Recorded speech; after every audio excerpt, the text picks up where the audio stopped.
Jadi Quran masih memaklumi mereka itu lebih wajar kalau tidak tahu akan hukum-hukum yang Allah turunkan kepada Rasulnya.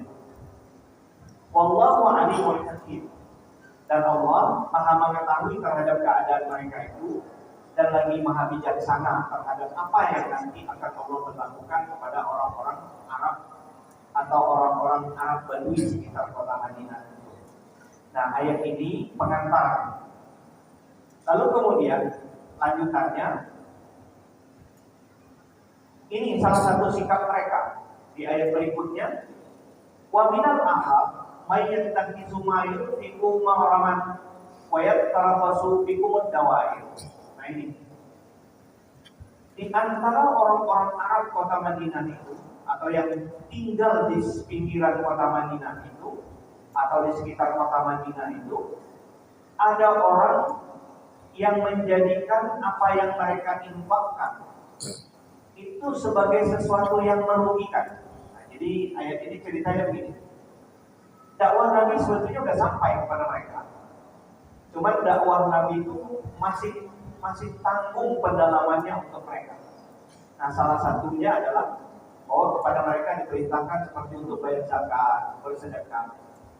Tapi karena iman belum mantap di dalam hati mereka, apa anggapan mereka? Perintah-perintah agama itu terasa sebagai beban. Jadi kalau mereka mengeluarkan uang untuk berinfak, itu mereka anggap sebagai sebuah kerugian. Nah, itu sebagian sikap orang-orang Arab. Kita nggak tahu nih, apakah saat ini Quran juga sesungguhnya sedang mengkritik kita.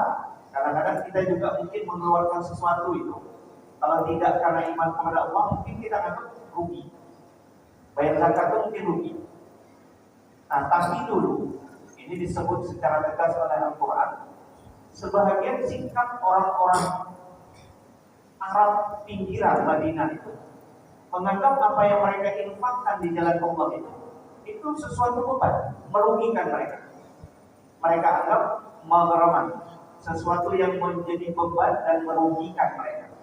Dari segi ekonomi mereka akan dibuat. Nah, jadi kata ulama tafsir, kenapa kok jadi mereka punya perasaan seperti itu? Itu tadi, karena keimanan mereka belumlah mantap dan pemahaman mereka terhadap maksud agama itu belumlah mendalam. Jadi mereka itu masih, ya kalau mengamalkan ajaran agama itu masih kayak hitung-hitungan ontologi lah, seperti itu. Dan lebih buruknya lagi, ayat ini melanjutkan wa yatarabbasu bikumud dawair. Dan mereka itu sedang ingin menunggu-nunggu kalau Nabi itu mendapatkan keburukan, kecelakaan. Apa maksudnya? Mereka berharap yang menyebabkan mereka jadi tertindas adanya kewajiban itu karena Nabi masih hidup.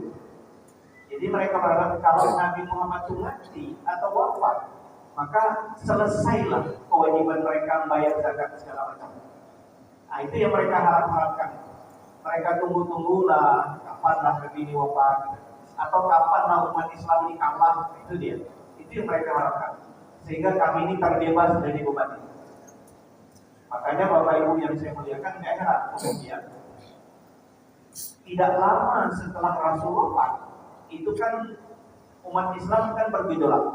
Salah satu di antaranya ketika Abu Bakar menjadi khalifah, ada sekelompok orang yang enggan membayar zakat. Apa alasannya? Karena Nabi yang mewajibkan membayar zakat itu sudah wafat. Itu alasannya. Nah, untuk waktu itu Sayyidina Abu Bakar mengambil tindakan tegas. Kata Sayyidina Abu Bakar, siapa yang memisahkan antara Islam dengan zakatnya, dia berhak untuk diperangi. Jadi Sayyidina Abu Bakar itu di masa pemerintahannya dia sibuk mengatasi orang-orang yang seperti ini. Nah, jadi memang itu tadi bahayanya agar tidak terlalu mendalam memahami ajaran agama. Jadi cara pemahamannya ya sangat tipis seperti ini, seperti orang-orang Arab pinggiran kota Madinah. Sehingga mereka berharap ya tarabbasu bikum ad-dawair. Mereka itu sangat menunggu-nunggu kalau orang-orang Islam, Nabi Muhammad itu mendapatkan bencana, dapat kecelakaan. Misalnya dikalahkan oleh orang kafir, atau Nabi Muhammad itu wafat, itu yang mereka harap. Cuman kemudian Allah menjawab kehendak atau keinginan mereka itu dengan ujung kalimat ini, alaihim da'iratus saw. Kata Quran, yang bakal dapat celaka itu bukannya Nabi Muhammad dan orang Islam, tapi alaihim da'iratus saw. Kecelakaan itu nanti akan menimpa mereka tadilah. Orang-orang Arabnya berharap Nabi wafat itu. Jadi Allah langsung menyatakan penjelasannya seperti itu. Wallahu sami'un alim, dan Allah Maha mendengar atas apa yang ada di dalam hati mereka itu, dan juga Maha mengetahui apa yang terlintas di dalam hati mereka itu. Nah, itu sebagian kecil dari orang-orang Arab Badui yang tinggal di pinggiran kota Madinah. Seperti itu sikap mereka. Tapi sebagian yang lain, waminal Arab, dan sebagian orang-orang Arab juga ada mayyuminu billahi wal yawmil akhir. Ada orang-orang yang teguh beriman kepada Allah dan hari akhir. Nah, orang yang teguh keimanannya kepada Allah dan hari akhir ini, wayattaqidu ma yunfiqu qurbatin indallah, dan mereka menjadikan apa yang mereka infakkan di jalan Allah itu sebagai salah satu cara untuk mendekatkan diri kepada Allah. Jadi yang ini yang benar nih, kata sebagian orang Arab itu yang kuat keyakinannya kepada Allah dan Rasul, maka mereka berkeyakinan apa yang mereka infakkan itu merupakan jalan untuk mendekatkan diri kepada Allah sebagai salah satu cara pendekatan kepada Allah. Nah, mungkin kita akan tidak lama lagi kurban itu secara bahasa kan kalau mendekatkan juga. Nah, itu juga salah satu cara untuk mendekatkan diri kepada Allah. Nah, jadi Quran menyebut bahwa sebagian orang Arab Madinah itu ya seperti itu, menjadikan kewajiban keagamaan itu sebagai alat untuk mendekatkan diri kepada Allah.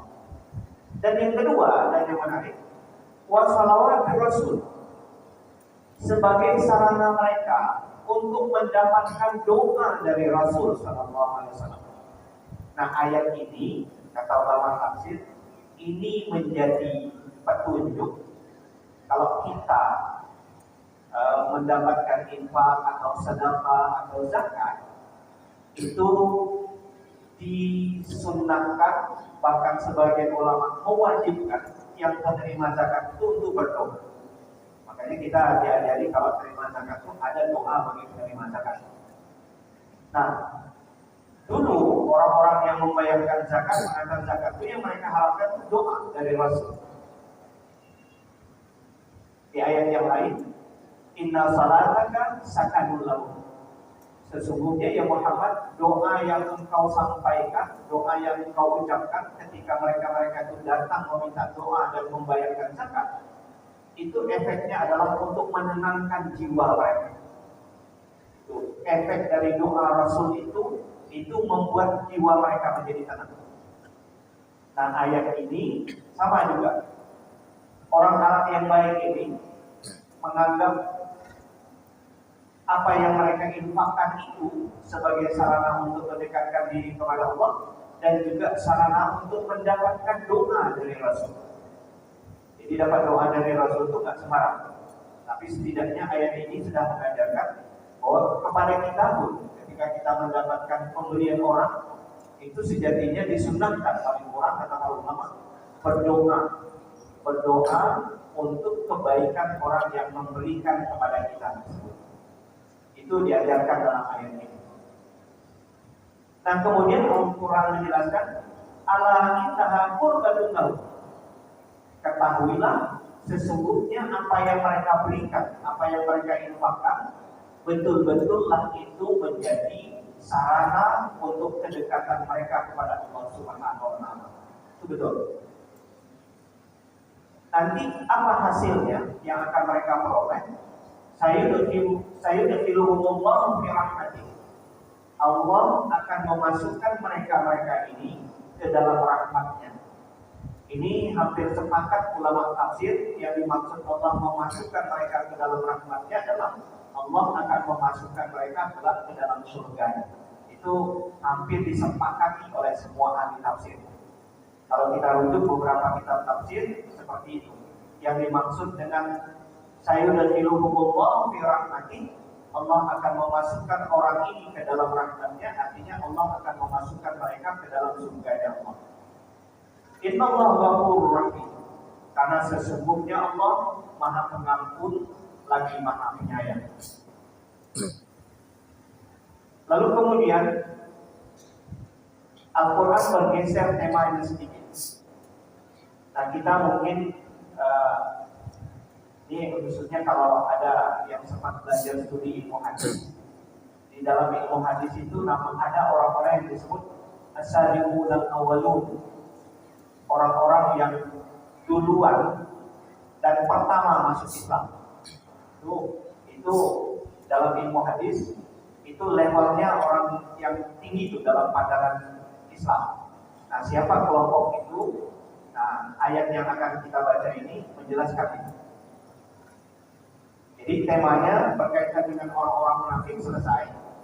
Quran berpindah tema terhadap orang-orang yang awal sekali masuk Islam. Bagaimana Quran memberikan kemuliaan pada mereka. Wasabiqun al-awwalun.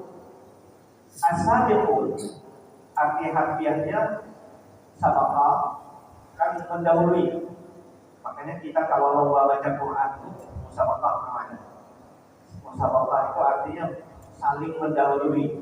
Musabaqah dari kata sabaqa bahasa Arab.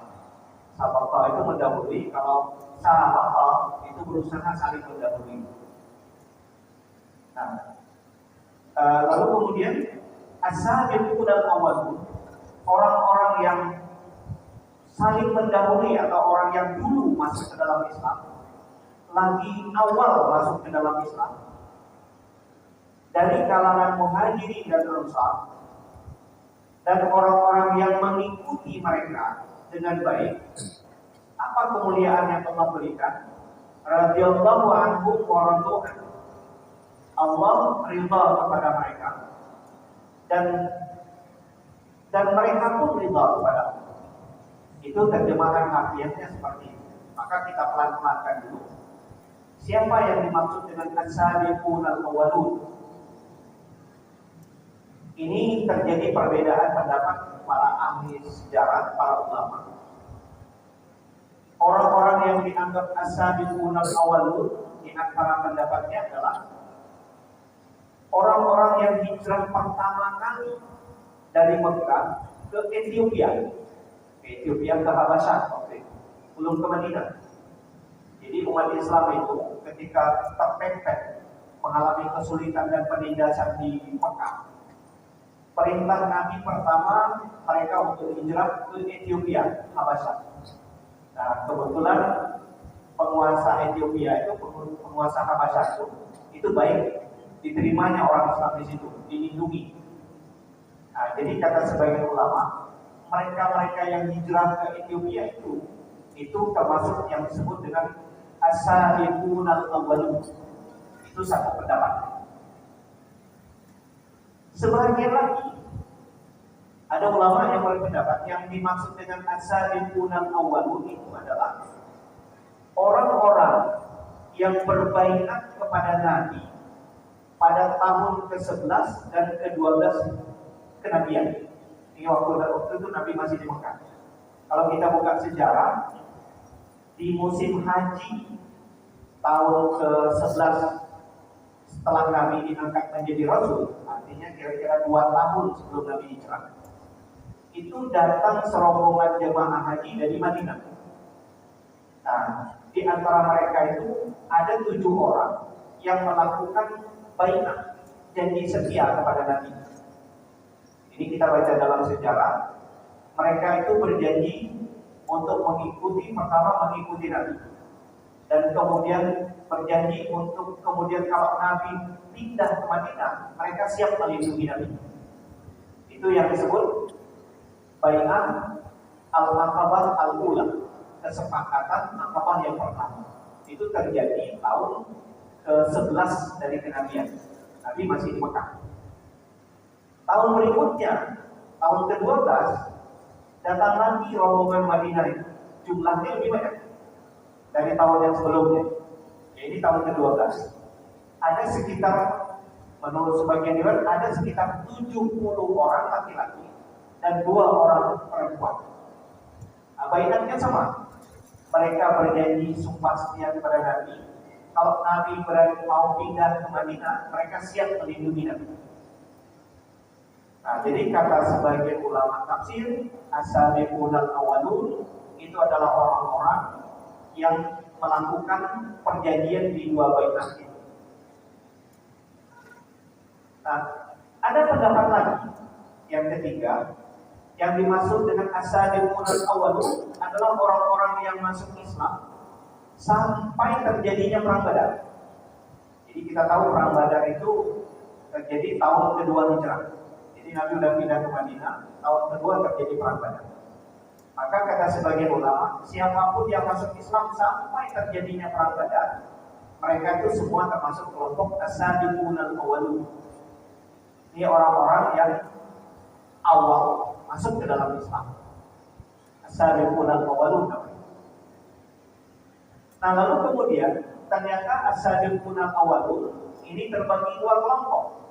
Ada yang berasal dari orang Muhajirin, artinya memang asli orang Mekah, kemudian ikut pindah ke Madinah. Muhajirin. Nah, sahabat-sahabat utama Nabi itu masuk kelompok itu lah. Orang-orang seperti Abu Bakar, Umar, Utsman, Sayyidina Ali, itu termasuk yang Muhajirin. Tapi termasuk as-sabiqun al-awwalun minal Muhajirin. Lalu kemudian as-sabiqun al-awwalun juga ada yang dari kelompok Ansar.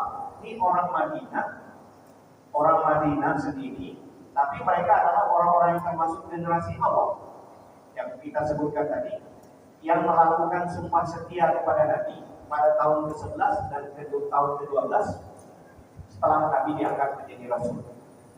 Itu oleh Quran disebut dengan as-sabiqun al-awwalun minal muhajirin wal ansar.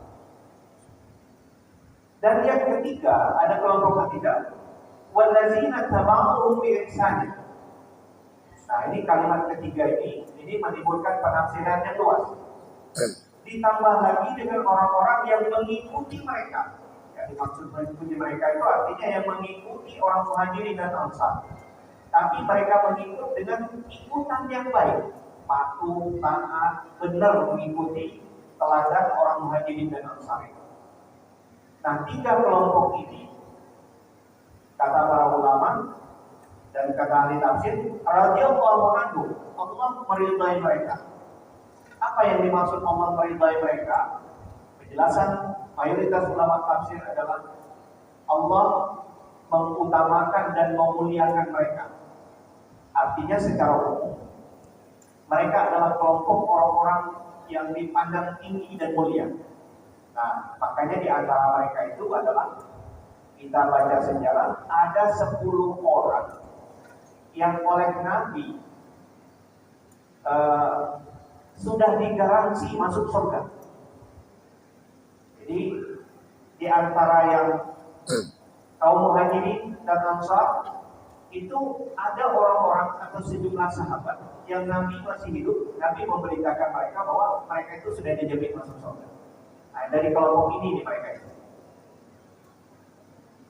Dan kemudian mereka juga ridha kepada Allah. Maksud mereka ridha kepada Allah itu artinya apapun yang Allah timpakan kepada mereka, apapun syariat yang Allah tetapkan kepada mereka, mereka terima itu dengan lapang dada. Itu maka berbalaslah keridhaan Allah dengan keridhaan dari orang-orang Muhajirin dan Ansar. Nah, Bapak Ibu yang saya muliakan, ayat ini oleh para ulama tafsir yang lebih modern ini dibahas lebih panjang. Saya ingin sampaikan pembahasan mereka. Ini mungkin akan ada hubungan dengan kita. Andai kata yang dimaksud oleh ayat ini adalah as-sabiquna awwalun itu dalam artian waktu. Jadi orang yang awal dan mula masuk Islam itu, kalau yang dimaksud oleh Al-Quran ini, kata para ulama tafsir, adalah yang berkaitan dengan soal waktu, maka artinya yang berhak mendapatkan kemuliaan itu adalah para sahabat-sahabat utama Nabi. Kita yang hidup di zaman-zaman jauh ini udah gak dapat lagi. Ya karena kalau dari segi waktu kita udah ketinggalan jauh. Tapi ternyata ada ulama tafsir yang memahami begini. Yang dimaksud dengan as-sabiqunal awwalun yang diridhai oleh Allah ini tidak hanya berkaitan dengan waktu, tapi berkaitan dengan keutamaan, ketulusan dan kesetiaan mengikuti ajaran Rasul. Jadi andai kata kita hidup di zaman belakangan ini, tapi kita ini mau mengikuti ajaran Rasul dengan sungguh-sungguh, dengan segala kemurnian dan keikhlasan, maka kata ulama tafsir yang lebih modern ini pun termasuk dalam kategori as-sabiqunal awwalun. Jadi tidak kurang juga kemuliaannya. Jadi kalau kemuliaan hanya diukur dengan dari segi waktu, kita udah nggak dapat lagi. Kita udah ketinggalan. Kalau terjadinya sudah 15 abad yang lalu. Tapi andai kata yang menjadi ukuran untuk kemuliaan dalam arti kesetiaan mengikuti dakwah Nabi, kesungguhan dan keikhlasan mengikuti ajaran Islam, kalau itu yang jadi tolak ukur, maka orang-orang yang hidup di akhir zaman pun bisa disebut dengan as-sabiqunal awwalun. Nah, kalau tafsir ini kita terima, kita pakai, maka artinya kita yang hidup di zaman ini pun bisa masuk dalam apa yang disebut ayat as-sabiqunal awwalun, dan orang itu diridhai oleh Allah Subhanahu wa taala. Tidak hanya menjadi hak istimewa bagi orang-orang yang berhadapan dengan Nabi sallallahu alaihi wasallam saja. Jadi ini tinggal kita pilih. Kalau kita mau begitu teguhnya mengikuti ajaran Islam ini yang didakwahkan oleh Rasul, dan mudah-mudahan kita pun masuk dalam kategori as-sabiqunal awwalun, walaupun hidup dari segi waktu jauh belakangan. Nah, itu. Ini dipaparkan dalam beberapa kitab tafsir yang lebih modern seperti ini. Lalu kemudian apa lanjutan keistimewaan yang Allah berikan kepada orang-orang seperti ini? Wa a'adda lahum jannatin tajri tahtal anhar. Kepada as-sabiqunal awwalun yang Allah ridha kepada mereka, dan mereka juga ridha terhadap ketentuan-ketentuan Allah. A'adda lahum jannatin tajri tahtal anhar. Allah menjanjikan kepada mereka, Allah menyediakan kepada mereka, untuk mereka itu jannatin, surga-surga. Nah, Bapak Ibu yang saya muliakan, Quran waktu ini menyebut jannatin itu dalam bentuk jamak, dan itu para ulama tafsir memang memahami surga itu memang tidak tunggal. Pertama, karena tingkatannya berbeda sesuai dengan tadi, ketinggian derajat seseorang di sisi Allah diukur dengan tingkat ketakwaan. Semakin tinggi tingkat ketakwaan kepada Allah, insya Allah dia akan mendapatkan surga yang lebih tinggi. Tentu juga dengan fasilitas yang lebih baik. Walaupun kita harus mengakui serendah-rendahnya surga itu sudah tidak terbayarkan oleh kita fasilitasnya. Tapi dalam pandangan para ulama, semakin tinggi tingkat ketakwaan seseorang, insya Allah akan lebih tinggi derajat surga yang Allah berikan. Dan tentu akan semakin tinggilah kenikmatan yang Allah berikan kepada mereka. Tapi salah satu gambaran yang paling populer disebut oleh Al-Quran, apa di antara kenikmatan surga itu? Tajri tahtahal anhar. Mengalir dari bawah surga itu sungai-sungai. Di beberapa kesempatan di majelis ini saya sudah sebutkan sungai yang digambarkan Quran yang berada di bawah surga tidaklah bisa kita bayangkan seperti sungai yang ada di dunia ini. Beberapa riwayat kan menyebut begini, airnya saja itu ada air seperti terasa seperti air mani, ada yang airnya seperti terasa seperti air susu, dan ada yang airnya seperti khamar dibahasakan. Tapi sekali lagi, khamar yang dimaksud bukan seperti khamar yang kita pahami di dunia. Tentu berbeda. Tapi itu boleh dinikmati. Nah, ini yang disebut Quran. Sehingga ada ahli tafsir begini, kenapa Quran itu seringkali menyebut salah satu hiasan surga itu ditampilkan sungai. Walaupun ini pemikiran agak spekulatif, karena begini kan, karena Quran ini turun dalam konteks Arab yang air itu barang mahal, maka kemudian kalau diberikan dorongan ditampilkan dengan gambaran sungai, itu akan sangat menarik seseorang. Mungkin kalau di kita disebut sungai itu gak menarik, kalau tempat kita banyak. Tapi kalau di tanah Arab yang gersang, air itu sesuatu yang istimewa. Itu sebagian ahli tafsir memberikan pemikiran seperti itu. Itu sebabnya berkali-kali kata surga itu digambarkan Quran mengalir di bawahnya itu sungai. Tapi tentu sekali lagi sungai yang digambarkan itu jauh berbeda dengan yang ada di dunia ini. Tapi di atas segalanya, orang yang masuk ke dalam surga itu khalidina fiha abad. Mereka itu akan kekal di dalam surga itu selama-lamanya. Mereka itu akan kekal di dalam surga selama-lamanya. Dan kekal berada di dalam surga itu, kata Quran, zalikal fawzul azim. Itu merupakan keberuntungan yang sangat besar. Jadi dapat masuk ke surga itu, kekal di dalam surga itu adalah keberuntungan yang sangat besar. Nah, itu balasan yang Allah berikan kepada orang-orang yang tadi as-sabiqun al-awwalun, orang-orang yang pertama dan utama masuk ke dalam Islam. Nah, sekali lagi mungkin patut kita perhatikan tafsir yang diberikan oleh ulama-ulama modern itu. Bahwa as-sabiqun al-awwalun bukan berarti soal waktu saja. Bisa saja bagaimana kemuliaan itu kita peroleh kalau kita mengikuti ajaran agama ini dengan setulusnya, dengan seikhlasnya dan selurus-lurusnya. Itu juga mendapatkan posisi yang tinggi di sisi Allah Subhanahu wa ta'ala. Nah, yang berikutnya, kembali lagi Quran menyingkap sedikit tentang orang-orang munafik di sekitar kota Madinah. Wa mimman haulakum minal a'rab munafiqun. Dan di antara orang-orang yang ada di sekitar kalian dari orang-orang Arab itu adalah orang-orang munafik. Jadi kata Quran kembali lagi, di sekitaran kota Madinah itu banyak orang-orang munafik. Waktu itu di sekitaran kota Madinah itu kata Quran orang-orang Arab itu banyak yang munafik. Lalu kemudian wamin ahli Madinah, bukan hanya di sekitar Madinah, tapi penduduk Madinah itu sendiri banyak yang munafik. Wamin ahli Madinah. Lalu kemudian marabu ala nifaq. Mereka itu sudah sangat biasa, sangat lihai, sangat licik menampilkan kemunafikan.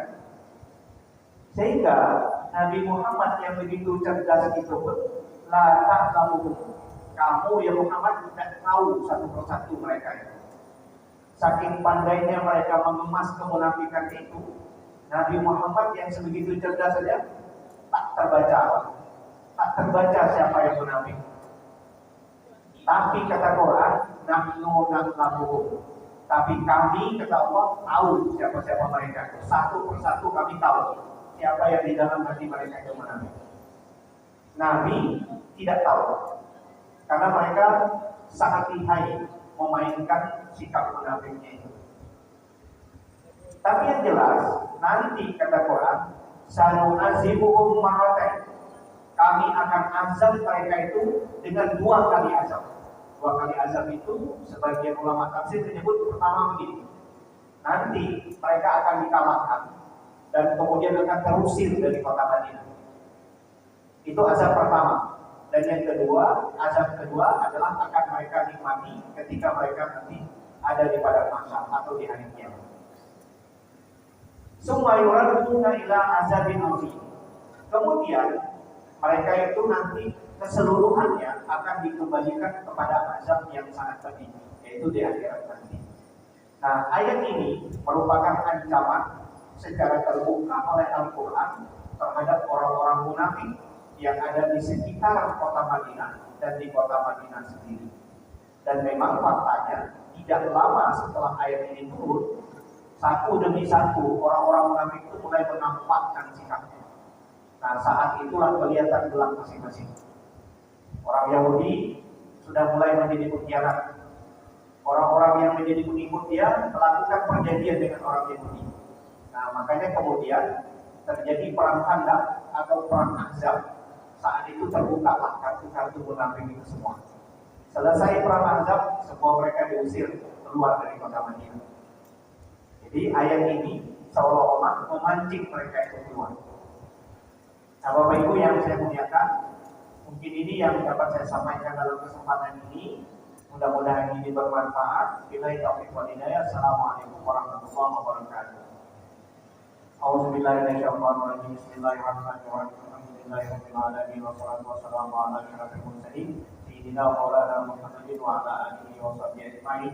Allahumma anfa'na bima 'allamtana wa 'allimna ma yanfa'una wa zidna ilman nafi'an wa hidayatan wa tawfiqan. Allahumma anfa'na bima 'allamtana wa 'allimna ma yanfa'una wa zidna ilman nafi'an wa hidayatan wa tawfiqan. Rabbana atina fid dunya hasanatan wa fil akhirati hasanatan wa qina adzabannar. Walhamdulillahi rabbil alamin. Assalamualaikum warahmatullahi wabarakatuh.